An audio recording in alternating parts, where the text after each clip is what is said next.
The 15-Point Plan is part of the Win, Make, Give podcast network.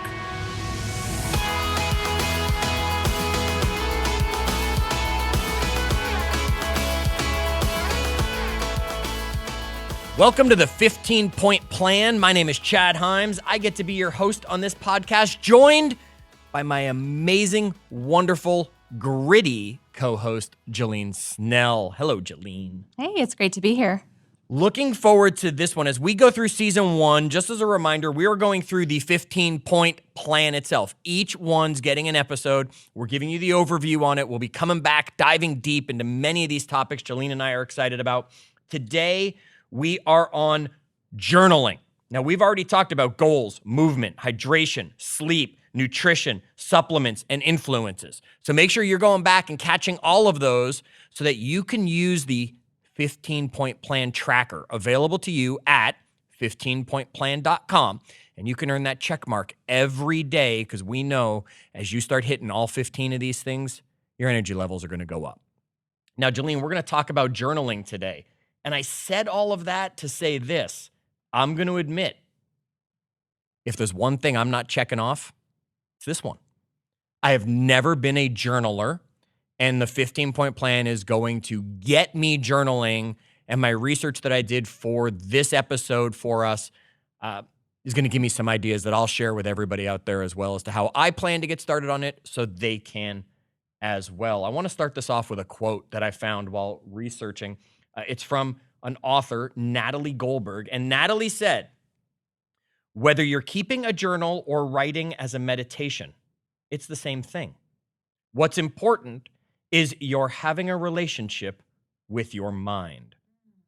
Now, Jillene, I put that down here for us because I was going to read this, and your eyes got real big when you saw this quote. What was it about? It really speaks to me because no one else can have this relationship with ourselves but us. And journaling can be that bridge, that connection to self. Okay, now I admitted at the beginning here, and you're going to get the truth from me on all these episodes, right? When we argue, Jillene and I are going to argue about a few things. We disagree on a few things. And one of the things I said to start this off was I don't journal. On the other hand, though, Jillene, do you journal? Not only do I journal, but I've been doing it about as young as I could write. Okay, so we're going to get a lot of my research, and then we're going to get a lot of truth from Jillene because, of course, my research was just that, whereas Jillene's actually been getting these benefits that we're going to talk about that comes from journaling. So let's talk about why we even journal. So some of the things that I found that people were talking about, reasons to journal, and when you're sitting there going, I don't even know what to write about, right? Here are some of those things. Just to record your daily events. How about to achieve your goals? We talked about this in the goals episode, Jillene, that every day rewriting our goals was going to earn us that check mark. That sounds like the beginning of a journal entry. It speeds up the manifestation process. Okay. Journaling can relieve stress, or so they tell me. You're gonna hopefully prove that one to me because it's stressing me out to get going on this. So it's going to relieve stress. It's going to provide a self-reflection, help generate some creativity, and improve mental health, which I definitely need. Jillene, I found some studies back in 2015 that actually suggested journaling can strengthen your immune system, drop your blood pressure, help you sleep better, and just overall keep you healthier. Talk to me about some of the, reasons that you have journaled. I do it for a variety of reasons, Chad. Okay. And one of them is it just sets the tone for the day. Of course, because you are writing those goals. Those health benefits, I think, are reason enough to do it. Are you going to start after hearing those? Yes, I'm going to do my best to start this. This is Chad's accountability right here. So take note of that. It clears the mind in the morning. It can be your brain dump to remove anxieties and frustrations that are to come. Mm-hmm. And then journaling at the end of the day can give us the opportunity to reflect on our actions of the day and to maybe even capture memories created throughout the day. Okay, so do you journal in the morning or do you journal in the evening, or are you going to answer that with a yes? I'm going to answer that with do what's best for you, but personally, I do it first thing in the morning. My routine is to grab coffee, sit down with said journal, and it's not a fancy notebook. Actually, I use the Win, Make, Give notebook that Ben gave everyone at a conference, and I just open that up.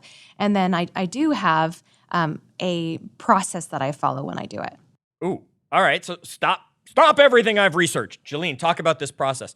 Tell us a little bit more, since I did research, but you're truly living this one. Talk to us a little bit more about this process. Well, I think whatever model you follow, as long as it's working for you, just continue with it. But if you feel like you could get more out of your journaling, you might consider something like this. And I started with AID.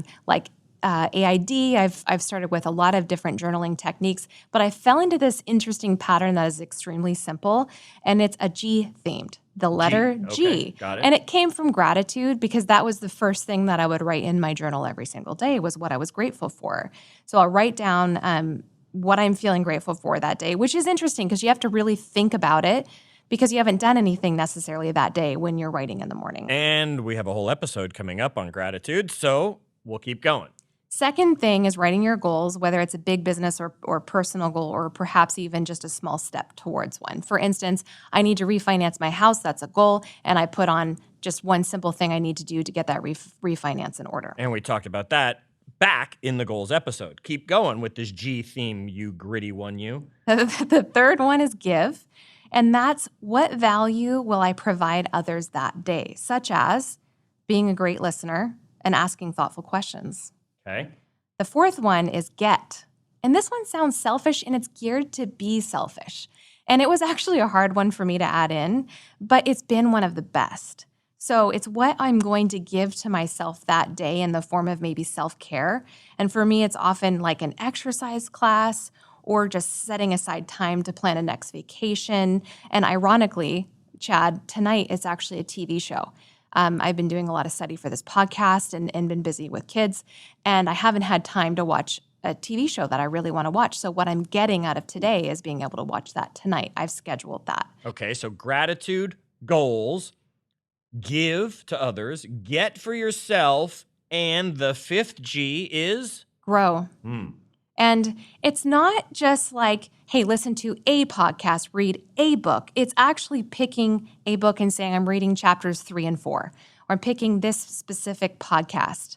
I'll actually pick an episode that I want to hear and write that down in my journal. And by the end of the day, I found I am 10 times more likely to have listened to that specific podcast, or a podcast at all. Do you come back and write about what you took away from that podcast or those chapters? Or are you just putting down that your intention is to listen to it and you know you'll take something away from it, but you don't necessarily document that? I don't always document it. I think journaling should really be a free flow. It shouldn't be something that you have a requirement of doing it exactly a certain way, but often I'll pull the page from yesterday, like, hey, what was my goal yesterday, and did I do it? And I'll just do a little check or make a little note about what I did and didn't do. Okay. I'm asking because I got to start doing it. So I want to know if I got to go back and then document all of that. Okay, so I think Ben's got a plan too. And Ben gave us this plan of the 15-point plan. He's also got a plan when it comes to this. Talk a little bit about that. It's called the Nightly Plan for Success, and it's been one of my favorites.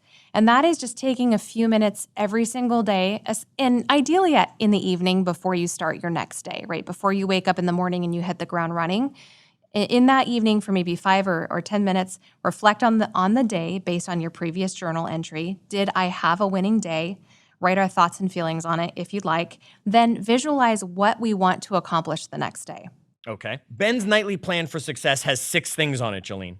6 things on it, and 2 of them are about journaling. Walk us through it, and then let's dive into the 2 that are about journaling.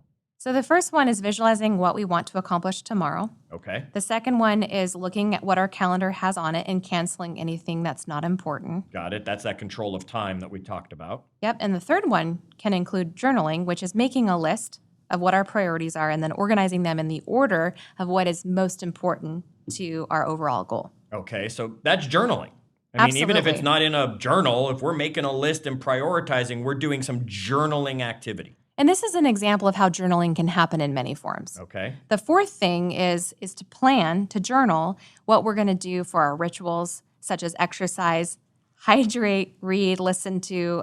So hit the 15 points on the 15-point plan. That's exactly why I'm laughing here, is because Right. I'm thinking, yeah, this is exactly the 15-point plan. Okay, So that's and then number 4. Number 5 and 6. 5 is creating a time block and setting alarms for our rituals and our priorities that we've written. Got it. So we remember to do them. And then number 6 is making a mental commitment and saying it out loud, ideally, that will stick to this plan for at least today, if not tomorrow. And I love it because right there in the middle of it was number 3 and number 4, which were making a list, journaling our priorities and organizing them in the order, and then planning, journaling what we're going to do for our rituals. And we will have a whole episode on Ben's nightly plan for success. So don't worry, folks.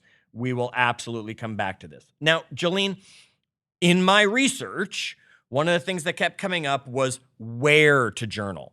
And it actually said that it's all personal preference, the research I did, right? It said it doesn't matter whether you're handwriting in a pretty book. It doesn't matter whether you're handwriting in a crappy book. It doesn't matter whether you're doing it digital, because studies showed that we do retain information better when we handwrite it.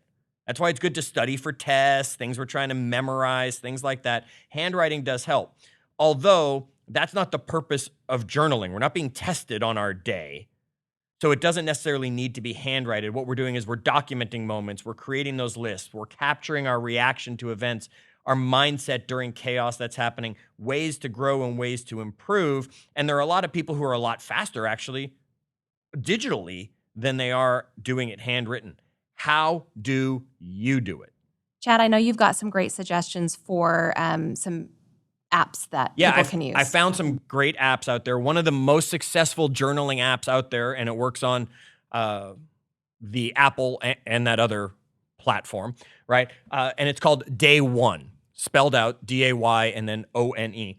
It was one of the most popular, and it's been around for almost a decade for apps. You could put pictures into it as well, so you're capturing the day truly at a high level. Another one was called Journey. I thought this one was interesting when I looked at it, so you can check that one out in your app store.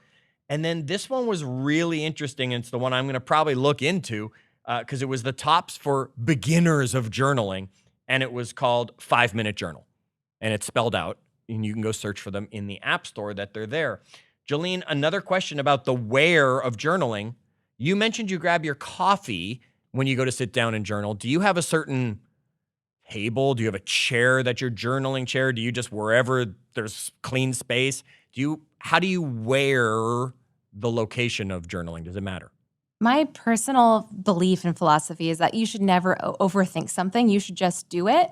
And sometimes for me, it's on the couch, but it's often just at my kitchen table because then I'm more forced to be in a writing position versus a position that might make me more likely to turn on the TV or check my cell phone. The kitchen table does that for me, but I think do what works for you. And when you talk about apps, when I include technology in my journaling, I often have an Apple Note. And that Apple Note has my 15-point plan that is customized in there. A whole episode coming up. Whole episode on that. Yep. And for my plan the day the night before. So I've got those 2 Apple Notes that I'll plug into every single day. Got it. Okay.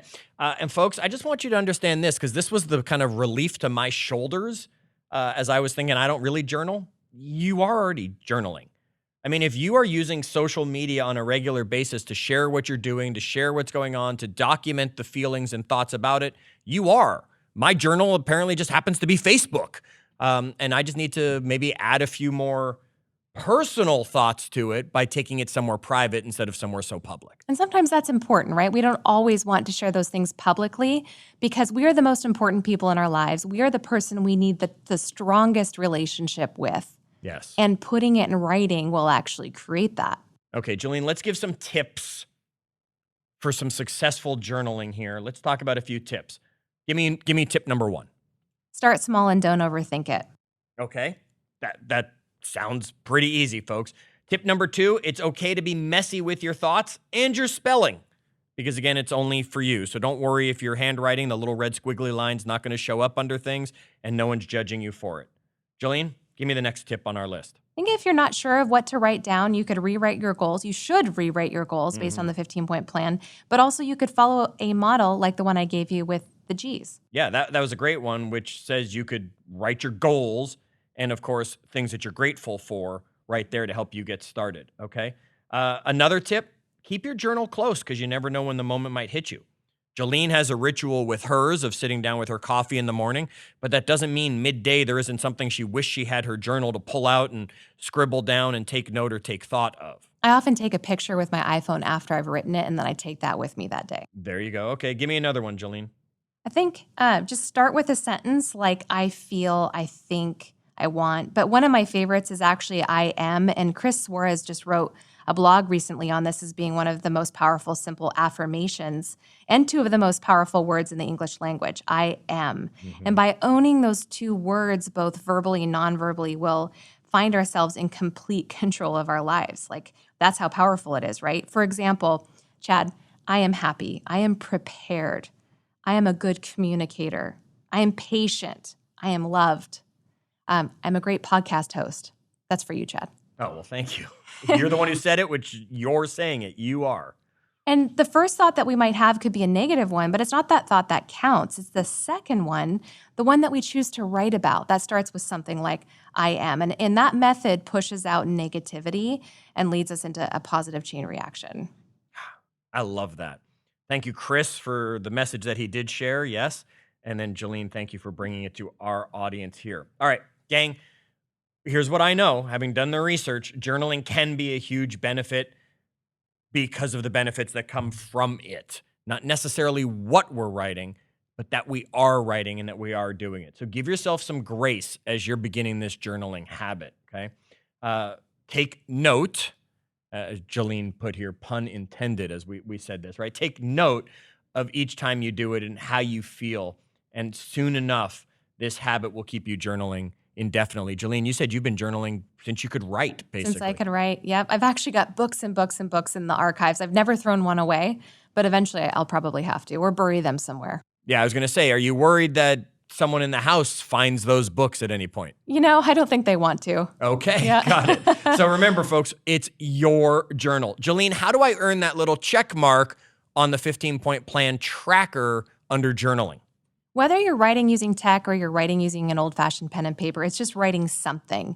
And again, don't overthink it. Just write something and get your check mark by doing that. All right, and here's what we want you to write right now. We want you to write a review of the 15-point plan. Ooh, clever, Chad. Thank you. So if you're listening to it on your phone right now, just scroll down, find that write a review, give us a rating, and don't forget to share it with friends. We love when we see you doing that. And then come join us online at facebook.com/groups/win-make-give, where we will be having more conversation about each of these episodes as we get to be a part of the Win, Make, Give network.